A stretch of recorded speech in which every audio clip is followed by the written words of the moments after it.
FutureDad 13, COVID Part 1, Safetyism.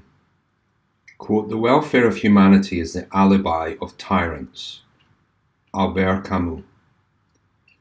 For the rest of the 21st century, the people who lived through the 2020 to 2022 lockdowns will look back and wonder, what the hell happened?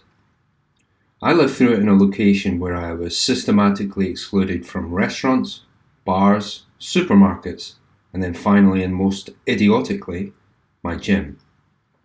There were moments and sometimes even whole days where I felt like everyone had lost their mind. People very close and dear to me, and strangers all around the world, simultaneously went through their very own version of hell. That's what was singularly surreal about it. It was a personal journey of cruelty and isolation, shared on a global stage. Conversely, it appeared to me that a certain kind of person waltzed through, without a care in the world, or the incessant propaganda, or the labyrinthine rules. The pettier and more nonsensical the rule, the safer and more obedient they felt. And that's exactly the point. Safety was a convenient cover for the untold economic and societal vandalism. Safety was the cover for the oppression of hundreds of millions of healthy, law-abiding citizens. Safety was the reason I had to abandon my job and my adopted country. Safety was the reason I couldn't attend my dad's funeral. If I believed in it, I'd pray for a special place in hell for every lockdown instigator and cheerleader of that time. It was the first time in history that the healthy were quarantined. At first, in March 2020, it appeared to be a sensible measure, justifiable in the very short term. I support the policy that when you are unsure, take the action which is defendable. And take action they did. For 2 weeks in March 2020, most of the world worked from home and entire parts of the economy were shut down.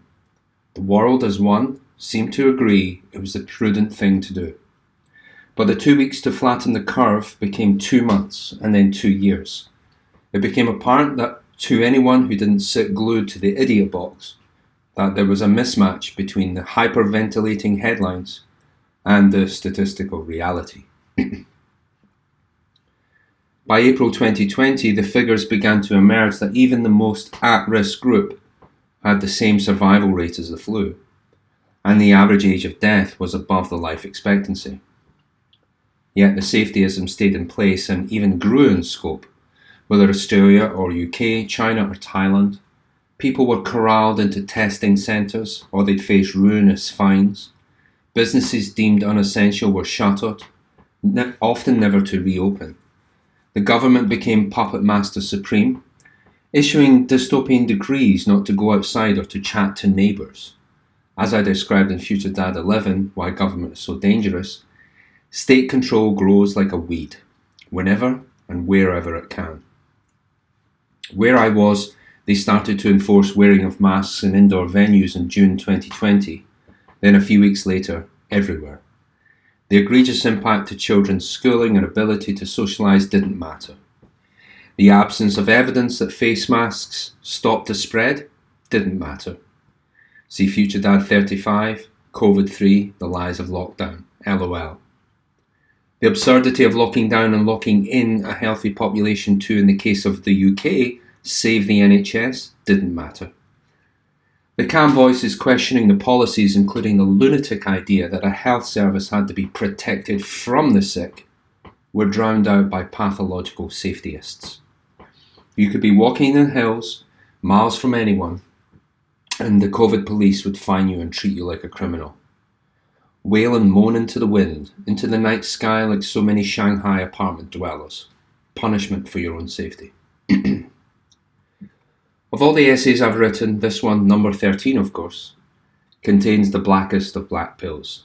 That society's leaders would be so cruel for money and power that the majority of the population would give up their freedom so readily for such a long time, and that no one, absolutely no one, was jailed for what they did.